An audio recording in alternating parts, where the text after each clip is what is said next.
তো hello guys, আসসালামু আলাইকুম। কি অবস্থা, সবাই কেমন আছেন? আশা করি সবাই অনেক ভালো আছেন। তো আমি একটা আজকে ভিডিও দেখলাম যে হাদি বাইরে নিয়ে প্রত্যেকটা কন্টেন্ট ক্রিয়েটরই হাদি বাইকে নিয়ে পোস্ট করতেছে, বাংলাদেশের মানুষ পোস্ট করতেছে। তারপর আমরা আসলে বিচার পাইতাছি না। কেন বিচার পাইতাছি না জানেন? কারণ আমরা মানে ওরকম ভাবে হইতে পারতাছি না, এই জন্য আমরা বিচার পাইতাছি না। আমরা বিচার পাবো ইনশাআল্লাহ। তো সবাই অনলাইনে হাদি ভাই হাদির ভাইয়ের যে হ্যাশট্যাগ হাদি, এই নামে সবাই আপলোড করলেন। কারণ হচ্ছে এই নামে আপলোড করলে কি হবে, অলরেডি 6.5 মিলিয়ন কিংবা 7 মিলিয়ন চলতেছে। 6.5 মিলিয়ন আমি দেখছি সকালবেলা, হয়তো বা 7 মিলিয়ন চলতে পারে। তো আমি জানি না কতটুকু হইবে কিংবা কতটুকু আসবে।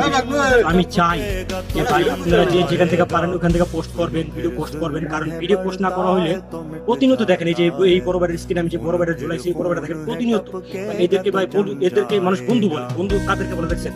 ওই হাদি ভাই যে মারা গেছে তার আগে বলছে যে আমি যদি কোনো একদিন মারা যাই কিংবা আমি কোনো একদিন যদি কোনো একটা সমস্যার পড়ি, তোমরা আমার হেল্প করবে। কেন হেল্প করো? আমি যদি জীবিত নাও থাকি, যদি মৃত থাকি, মানুষ আমাকে নিয়ে যেন আমার বিচারটা যেন হয়, আমার যে সব মানুষগুলো মার্চ মানুষগুলো আমার যেন বিচারগুলো হয়। তো ভাই আমি চাই প্রত্যেকটা মানুষ হাদি ভাইকে নিয়ে পোস্ট করো। কারণ আমরা ভাই জাস্টিস ফর হাদি চাইতেছি। যে যেখান থেকে অবশ্যই লাইক করো, ফলো করো ভাই, ঠিক আছে? পাশে থাকো।